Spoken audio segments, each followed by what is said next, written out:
자비로운 아버지 하나님, 이 아름다운 안식일 아침 저희가 주님을 예배하러 모였사오니 이곳에 강림하셔서 저희의 기도와 찬양과 경배를 받아 주시옵소서. 오늘도 저희가 주의 말씀을 기다리오니 주여 우리에게 말씀해 주셔서 이 말씀이 어둡고 어지러운 세상에서 우리 발에 등불이 되게 해 주시옵소서. 이제 저희가 예배를 시작하오니 모든 순서를 통하여 오직 아버지 홀로 영광받아 주시옵시기를 예수 그리스도의 이름으로 기원하옵나이다. 아멘. 교동문 837장 세상의 빛과 소금. 너희는 세상의 소금이니 소금이 만일 그 맛을 잃으면 무엇으로 짜게 하리요? 후에는 아무 쓸데없어 다만 밖에 버려져 사람에게 밟힐 뿐이니라. 너희는 세상의 빛이라. 산 위에 있는 동네가 숨겨지지 못할 것이요. 사람이 등불을 켜서 말 아래에 두지 아니하고 등경 위에 두나니 이러므로 집안 모든 사람에게 비치느니라. 이같이 너희 빛이 사람 앞에 비치게 하여 그들로 너희 착한 행실을 보고 하늘에 계신 너희 아버지께 영광을 돌리게 하라.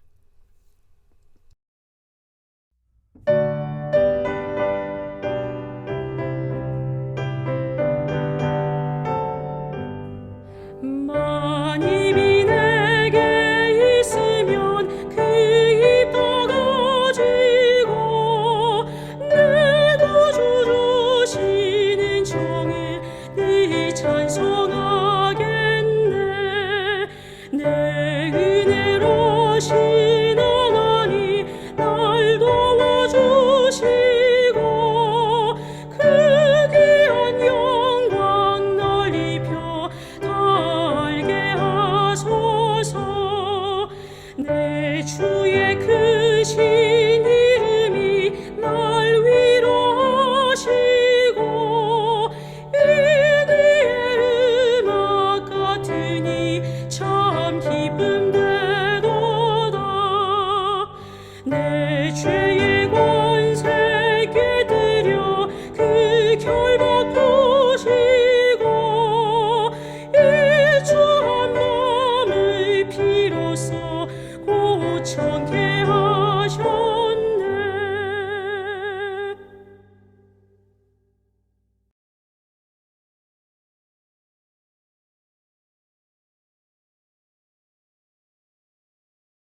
먼저 하나님의 말씀 창세기 41장 39절로 41절을 제가 봉독하겠습니다.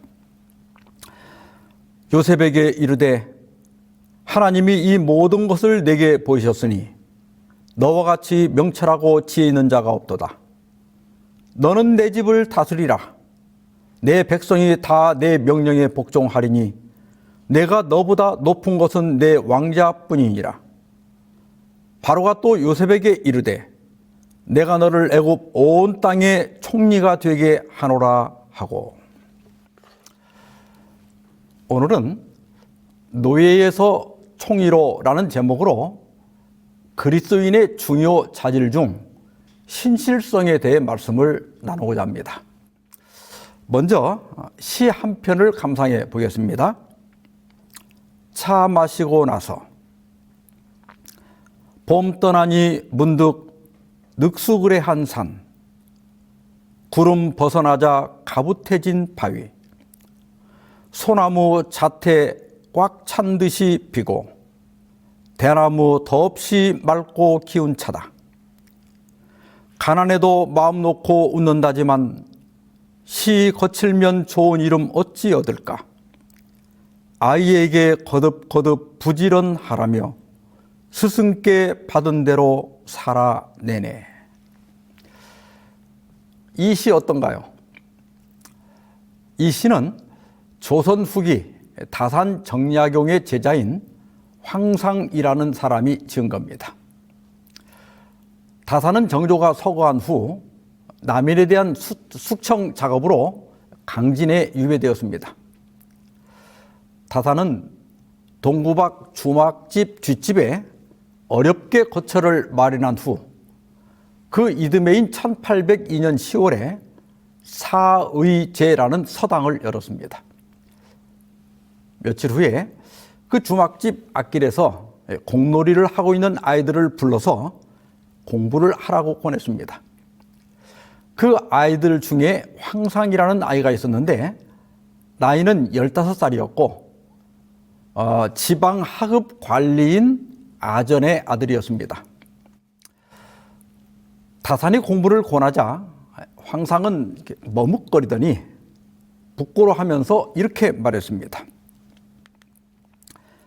저에게는 세 가지 병통이 있습니다. 첫째는 아둔하고, 둘째는 앞뒤가 꽉 막히고, 셋째는 미혹합니다. 황상은 자신이 공부하기에 부족한 이유로 둔할둔, 막힐 채, 어근버근할 알을 들었습니다. 어근버근하다는 것은 뭐가 이렇게 잘 맞지 않아가지고 어긋나 있다는 뜻인데 어리석다, 미련하다는 뜻으로 쓰입니다. 그러자 정약용은 황상이 말한 둔, 채, 알에 민, 예, 첩으로 대꾸를 맞추면서 이렇게 말했습니다. 배우는 사람에게 세 가지 큰 병폐가 있는데 너는 그것이 없구나. 암기력이 민첩한 사람의 패단은 공부에 소홀한 것이고, 문장력이 날랜 사람의 패단은 글이 들떠 날리는 것이고, 이해력이 빠른 사람의 패단은 사색이 없어 거칠고 조악하다. 대젓둔하지만 계속 파고들면 식견이 넓어지고, 막혔다가 뚫리면 그 흐름이 성대해지며, 미련한데도 꾸준히 연마하면 빛나게 된다. 재빠른 천재보다 미혹한 둔재의 노력이 훨씬 더 큰 성취를 이룰 수 있다는 뜻입니다. 그러면서 삼근계를 써 주었습니다. 파고들려면 어떻게 해야 하는가? 부지런해야 한다.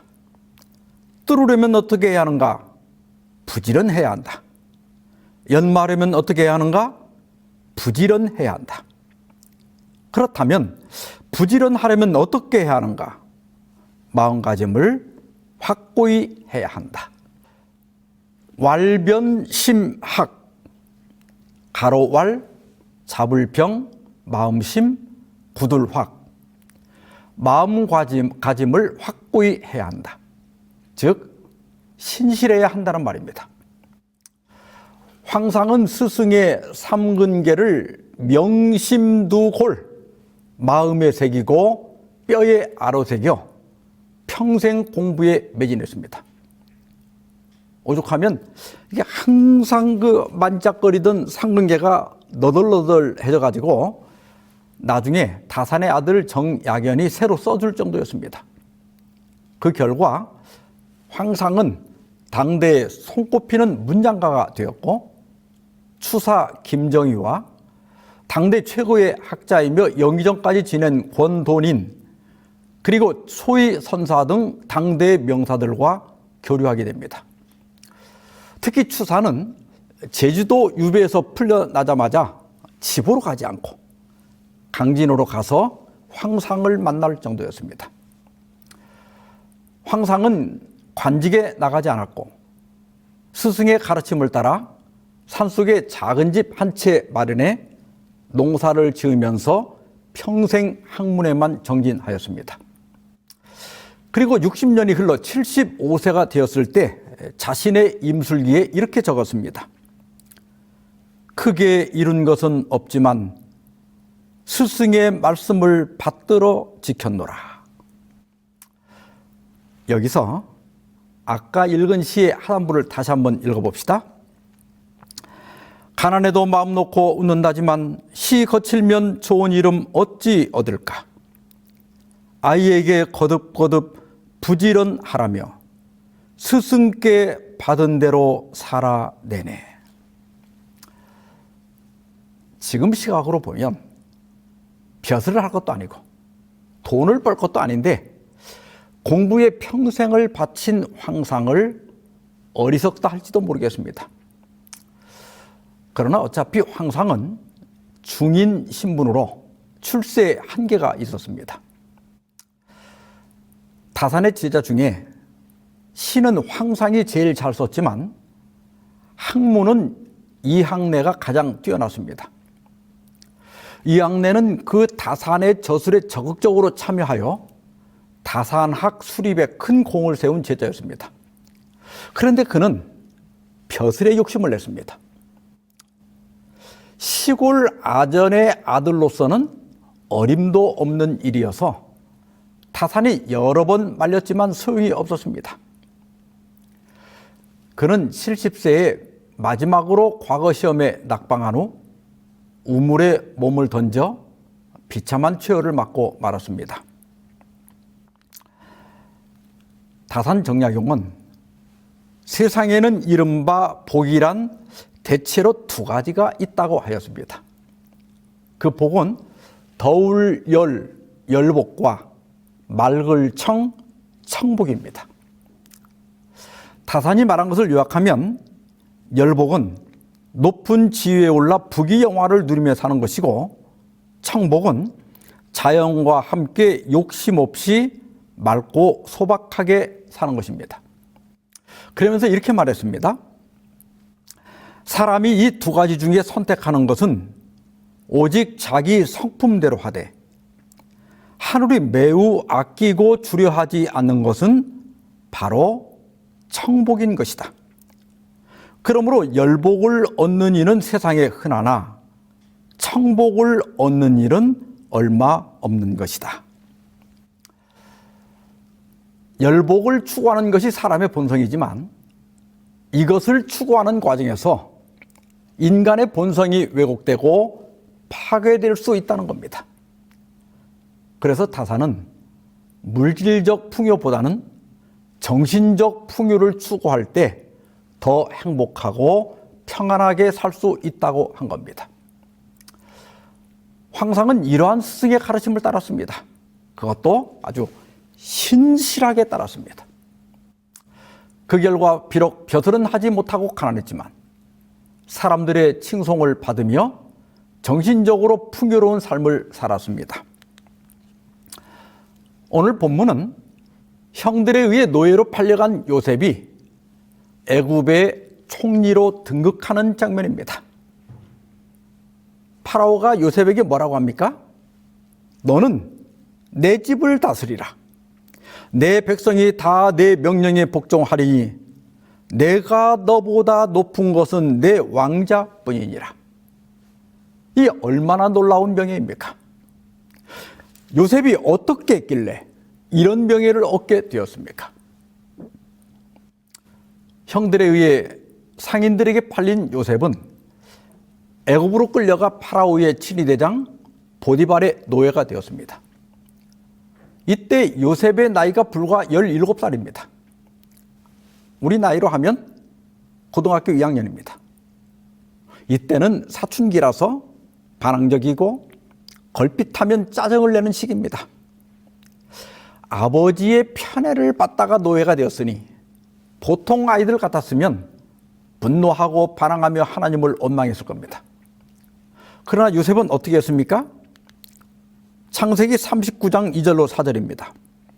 여호와께서 요셉과 함께 하심으로 그가 형통한 자가 되어 그의 주인 애굽 사람의 집에 있으니 그의 주인이 여호와께서 그와 함께 하심을 보며 또 여호와께서 그의 범사에 형통하게 하심을 보았더라.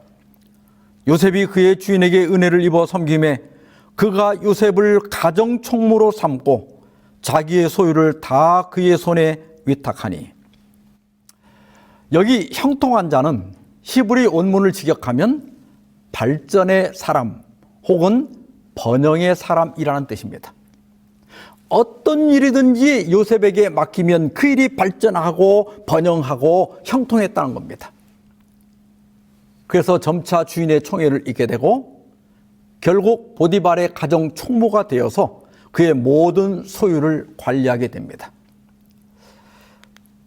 본교의 성경 주석은 이렇게 권면하고 있습니다.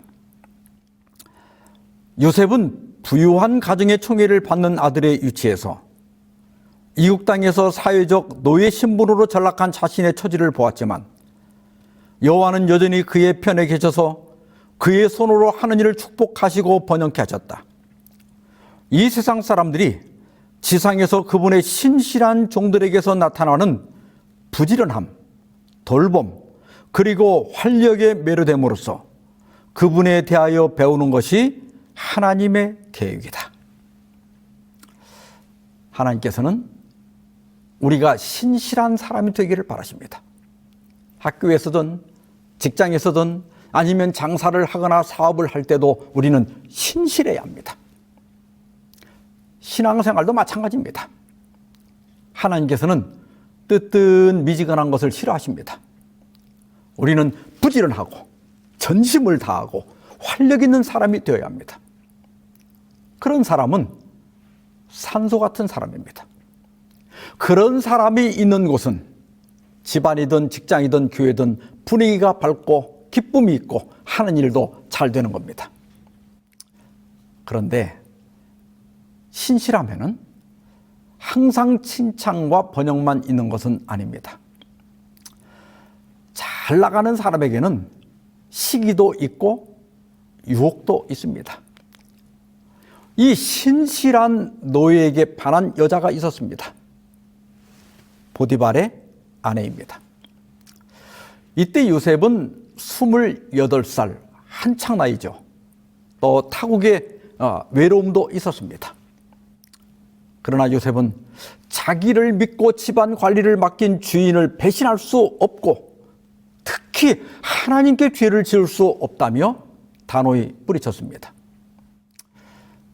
그러면 어떻게 돼야 합니까? 상을 받아야 하지 않습니까? 그런데 어떻게 됐습니까? 오히려 감옥에 갇히게 됩니다. 보통 사람 같으면 어떻게 했을까요? 아마 너무 억울해서 하나님을 원망하며 자포자기했을 겁니다. 그러나 요셉의 신실함은 상황에 따라 달라지지 않았습니다. 창세기 39장 21절로 23절입니다. 여호와께서 요셉과 함께 하시고 그에게 인자를 더하사 간수장에게 은혜를 받게 하시매 간수장이 옥중 죄수를 다 요셉의 손에 맡김으로 그 재반 사물을 요셉이 처리하고 간수장은 그의 손에 맡긴 것을 무엇이든지 살펴보지 아니하였으니 이는 여호와께서 요셉과 함께 하심이라. 여호와께서 그를 범사에 형통하게 하셨더라. 요셉은 노예 신분에서 죄수의 신분으로 떨어졌습니다. 그러나 별은 어둘수록 더 빛나는 법입니다. 요셉의 신실함은 감옥에서 더욱 빛났습니다. 간수장은 요셉에게 옥중 재반 사물을 다 맡겼습니다. 자기가 한 것보다 훨씬 더 완벽하게 정직하게 처리했기 때문에 점검해 볼 필요조차 없었습니다. 우리는 이 일의 결과를 알고 있기 때문에 요셉의 처신을 당연하게 생각할 수도 있습니다. 그러나 요셉은 이때 결과를 전혀 몰랐습니다. 17살의 노예가 되어서 11년이란 세월이 흘렀습니다. 정직하고 신실하게 살았지만 상황은 더 나빠졌습니다. 그러나 그의 신실함은 변함이 없었습니다. 가끔 보면 신앙을 하고 나서 전보다 상황이 더 나빠지는 경우도 있습니다. 기존 신자들도 신앙생활을 열심히 한 죄밖에 없는데 시기 질투나 모함을 받을 때가 있습니다. 그래서 오히려 교회에서 실망을 당하고 상처를 받는 분들이 있습니다. 정말 이런 짓들은 하지 말아야 합니다. 그러나 보석은 진흙에 묻혀도 여전히 보석입니다. 오히려 진흙이 더러울수록 보석의 아름다움은 더 밝게 빛나는 법입니다.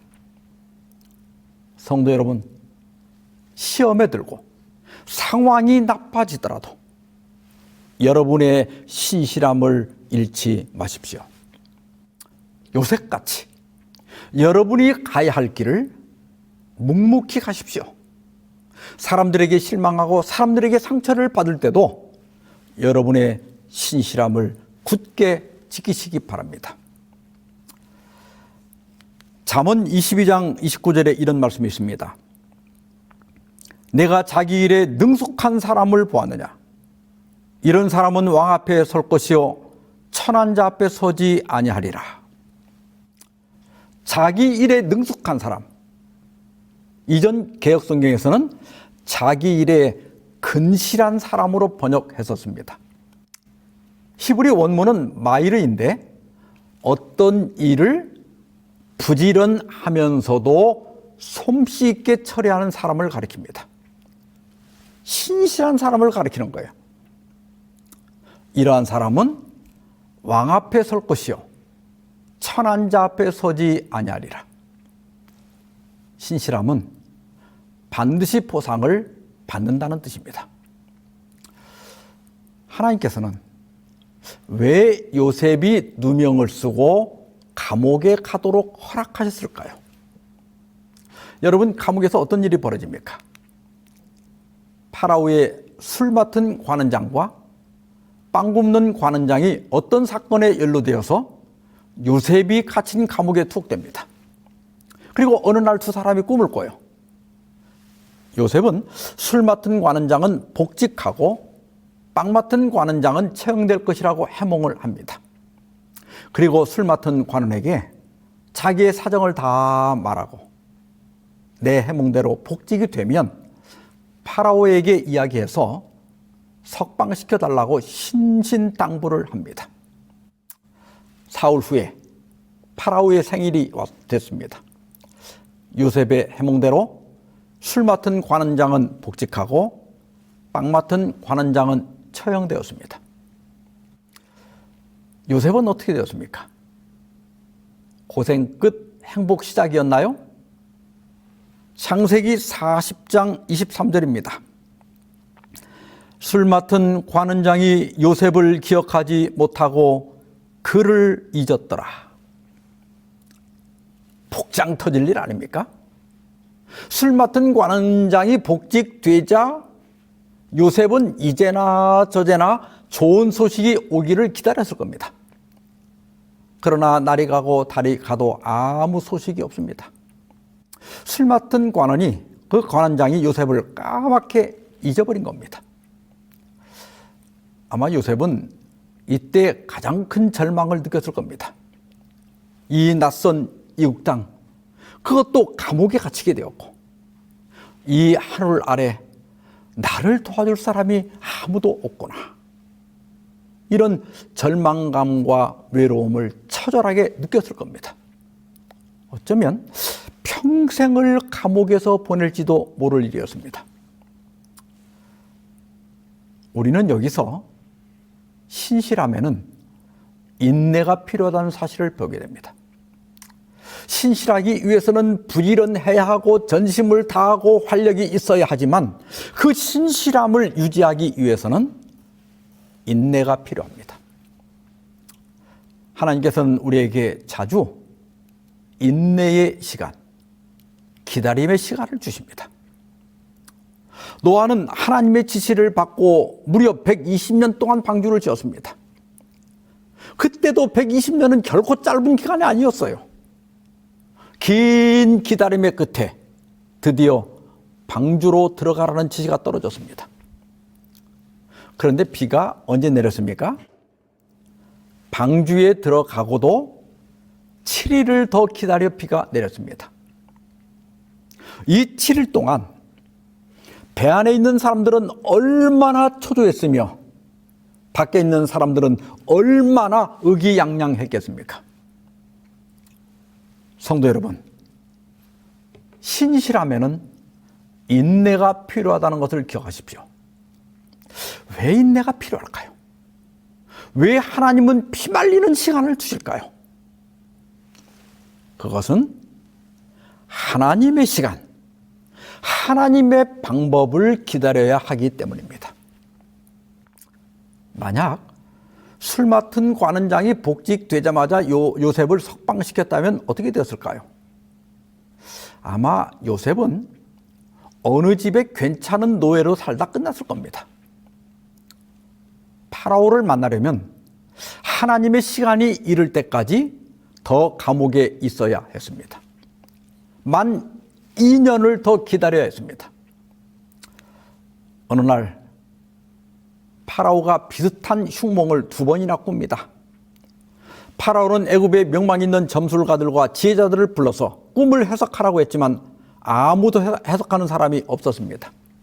그때서야 술 맡은 관원장이 요셉을 기억하고 파라오에게 추천합니다. 요셉은 먼저 그 꿈은 하나님께서 주신 것이라고 말합니다. 그리고 단번에 꿈을 해석합니다. 뿐만 아니라 장차 닥칠 7년 흉년에 대비할 방책까지 알려줍니다. 그러자 파라오가 이렇게 말합니다. 요셉에게 이르되 하나님이 이 모든 걸 내게 보이셨으니 너와 같이 명철하고 지혜 있는 자가 없도다. 너는 내 집을 다스리라. 내 백성이 다 내 명령에 복종하리니 내가 너보다 높은 것은 내 왕자뿐이니라. 바로가 또 요셉에게 이르되 내가 너를 애굽 온 땅의 총리가 되게 하노라 하고, 드디어 오늘 설교 제목대로 요셉은 노예에서 총리가 되었습니다. 이때 요셉의 나이가 30살입니다. 17살의 노예로 팔려와서 13년이라는 긴 시간 끝에 총리가 된 겁니다. 이 도표는 다른 설교를 할 때 보여드린 적이 있습니다만, 요셉은 형들의 단들이 자기의 단에 절하는 꿈을 꿉니다. 요셉의 단점은 입이 너무 싸다는 겁니다. 형들에게 꿈 자랑질을 했습니다. 그래서 형들의 미움을 받고 애굽에 팔려가 파란만장한 삶을 살았습니다. 그러나 하나님께서는 우리의 실수까지 복으로 바꾸시는 분입니다. 요셉은 17살에 애굽에 팔려가 노예로 추락했지만 보디발의 가정 총무로 올라섰습니다. 28살에 누명을 쓰고 죄수로 또 한 번 추락했지만 거기서도 감옥 관리자로 올라섭니다. 그리고 두 관원장의 꿈을 해석한 것이 계기가 되어 파라오를 만나 마침내 애굽의 총리가 되었습니다. 요셉이 나락으로 떨어진 13년은 사실 그 꿈을 이루기 위한 섭리의 길이었던 것입니다. 그리고 9년이 더 지난 후에 식량을 구하러 온 그의 형들이 자신 앞에 엎드려 절함으로 그의 꿈은 22년 만에 이루어졌습니다. 이 시련의 시간, 이 섭리의 시간을 견디고 승리하게 한 것은 요셉의 신실성입니다. 어떤 상황에서도 변하지 않는 신실성, 그것이 요셉이 꿈을 이루고 인생을 성공으로 이끄는 키포인트가 된 겁니다. 그러므로 우리가 참된 그리스도인이라면 무엇보다도 신실해야 합니다. 신실성을 길러야 합니다. 신실성을 위해 기도해야 합니다. 하나님은 신실한 분이십니다. 신명기 7장 9절입니다. 그런즉 너는 알라 내 하나님 여호와는 하나님이시요 신실하신 하나님이시라. 그를 사랑하고 그의 계명을 지키는 자에게는 천대까지 그의 언약을 이행하시며 인애를 베푸시되. 여기 신실하시는 히브리어로 아만인데 여기서 아멘이라는 단어가 나왔습니다. 여기서 아만은 신실하다, 충실하다, 확실하다, 신뢰할 만하다는 의미로 사용되었습니다. 하나님은 신실하시고 충실하시고 신뢰할 만한 분이십니다. 그래서 하나님은 우리가 아만 곧 신실하기를 바라십니다. 바울은 디도서 2장 9절 10절에서 종들에게 이렇게 권면합니다. 종들은 자기 상전들에게 범사에 순종하여 기쁘게 하고 거슬러 말하지 말며 훔치지 말고 오히려 모든 참된 신실성을 나타내게 하라. 이는 범사에 우리 구주 하나님의 교훈을 빛나게 하려 함이라.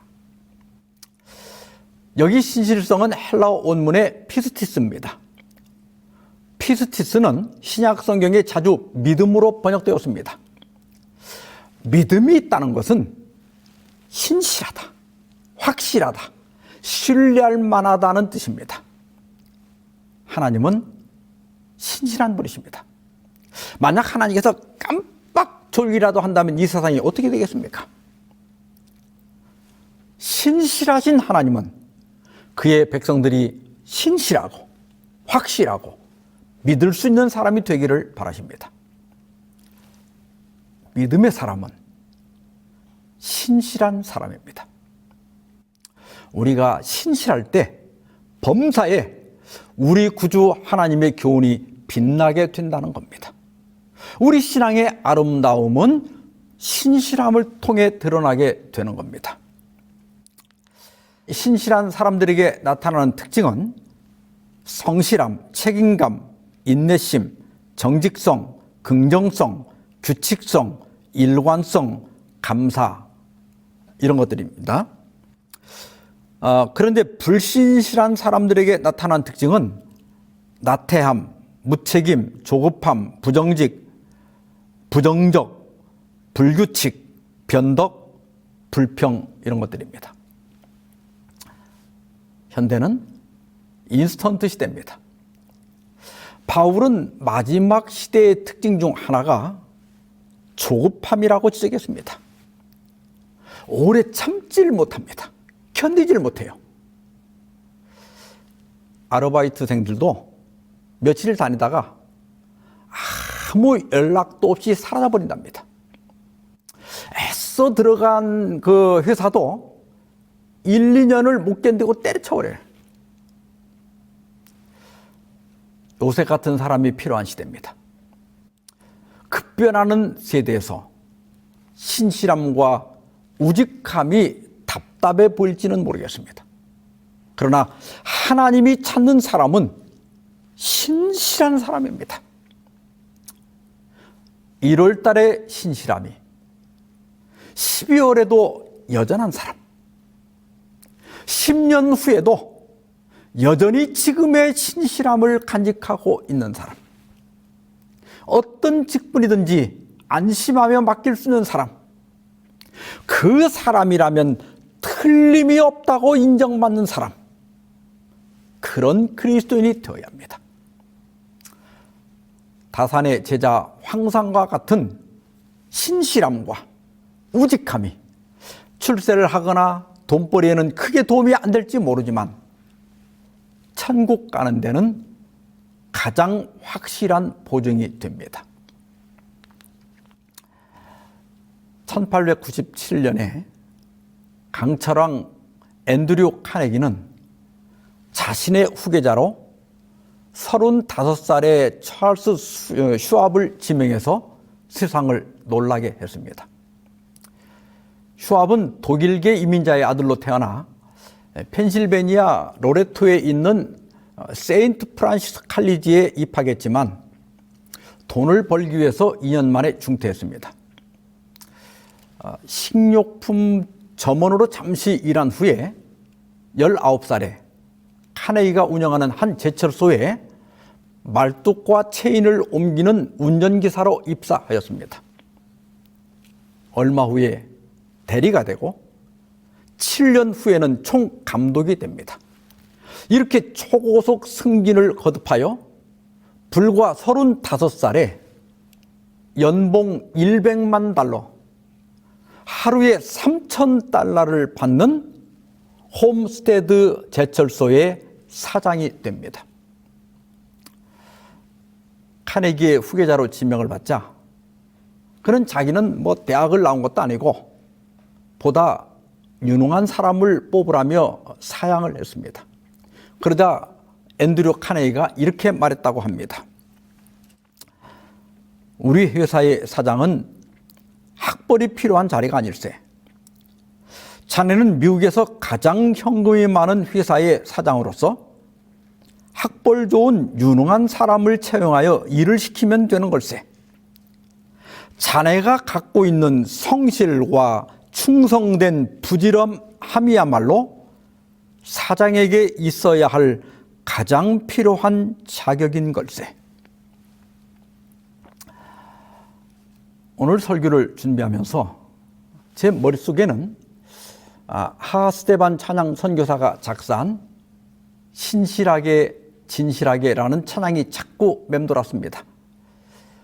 이 찬양은 아까 제가 소개한 신명기 7장 9절과 시편 117편 2절을 바탕으로 만들었다고 합니다. 1절만 읽어보겠습니다. 신실하게 진실하게 거룩하게 살게 하소서. 신실하게 진실하게 거룩하게 살게 하소서. 하나님, 나의 마음 만져주소서. 하나님, 나의 영혼 새롭게 하소서. 기도하십시다. 자비로운 주님, 방금 읽었던 찬양처럼 저희를 신실하게, 진실하게, 그리고 거룩하게 살게 하여 주시옵소서. 저희로 근면하고 전심을 다하며 활력 있는 사람이 되게 하셔서 범사의 우리 구주 하나님의 교훈을 빛나게 하는 그런 그리스도인이 되게 하여 주시옵소서. 요셉과 같이 상황이 불리해질 때도 조급하거나 의심하거나 불평하기보다 여전히 신실하며 여전히 인내하며 하나님의 시간과 하나님의 방법을 기다리는 믿음을 갖게 하여 주시옵시기를 우리 주 예수님의 이름으로 기도하옵나이다. 아멘.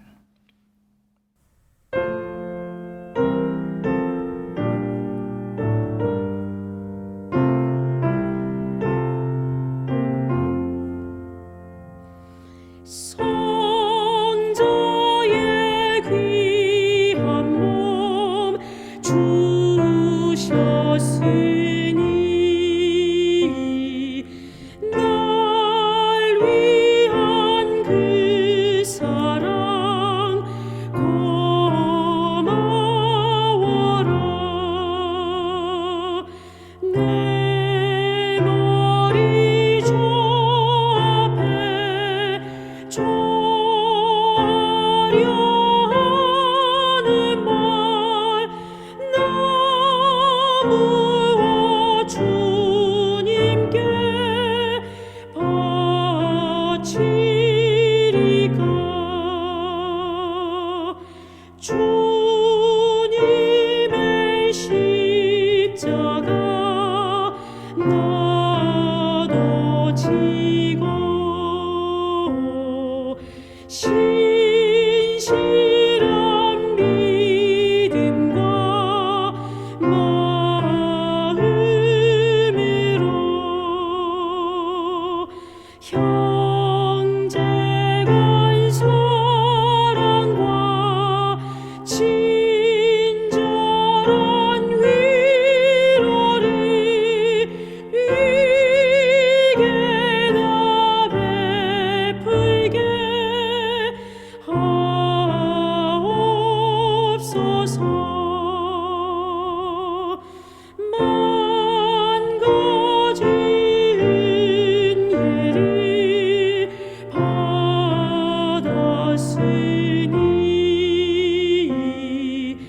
내 평생 슬프나 즐거우나 이 맘을 온전히 주님께 바쳐서 주님만 위하여 늘 살겠네.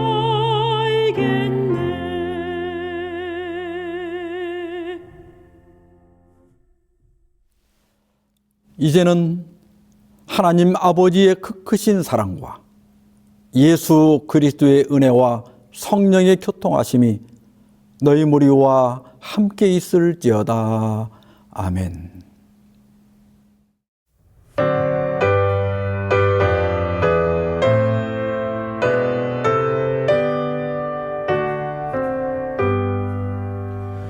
내